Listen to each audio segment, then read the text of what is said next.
Takú básničku o tebe, o tvojom živote. 70 nášho Jožka to každého dojme troška. Z vrbového chala tvrdý, to sme na ňo všetci hrdí. Priznajme to s pokorou, Bohu trnavým oporou. Správa, že nie dávať góly, obletela oba póly. Pražákom v žalúdku ležal, keď na bránu z party bežal. Aj tá slávna Dukla jeho gólmi pukla. V tom ďalekom Čile prežil krásne chvíle, ako mladé rebro priviezol si striebro. Keď bol chvíľu aj velasí, mnohým šedívali vlasy. No, to aj je. V srdci je však andel bílý. Poprajme mu veľa sily, aby stále víno pil a čo najdlhšie nám žil s úctou Karopola.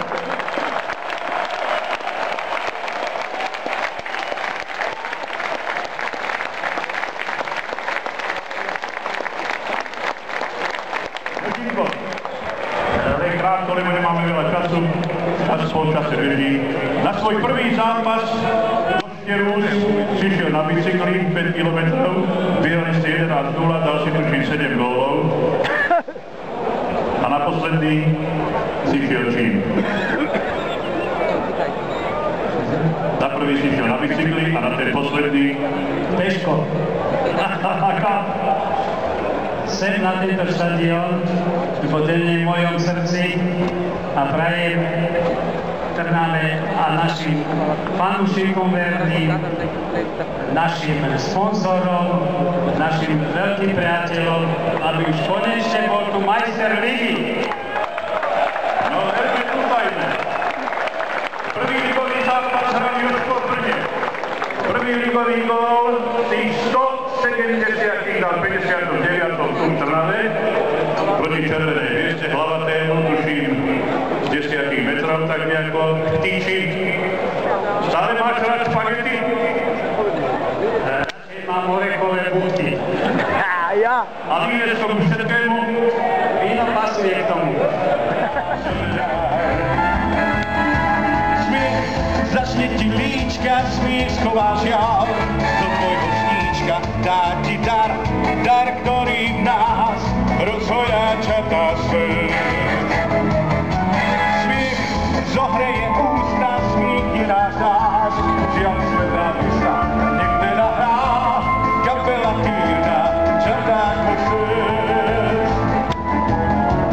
Keď sa dvaja veľmi ľúbia, píšu v tanci nežné básne, dar, ktorý v nás rozhojáča náš srdc.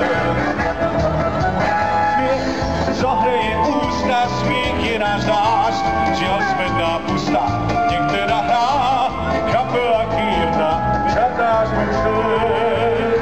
Hej, a poďme spolu.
Lacko dostaví, čo môže? Laco Tomáček už.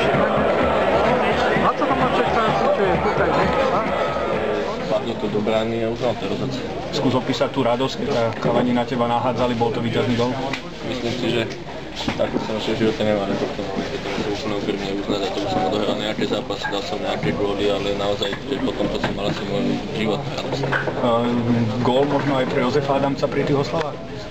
Tak ja si myslím, že tých ľudí tu na štadióne bolo veľmi veľa, ktorým tým gól by som mohol venovať. Čo to spraví s Trnavou? Uvidíme, čo to spraví s Trnavou. Tá liga je vyrovnaná, ja som to povedal niekoľkokrát, že tu dokáže každý poraziť každého, každý potrafi každého. Dneska sa trápil, bolo ho 1-1, takže tá liga je vyrovnaná, uvidíme, možno na štartu niečomu zaujímavé. Super, dík.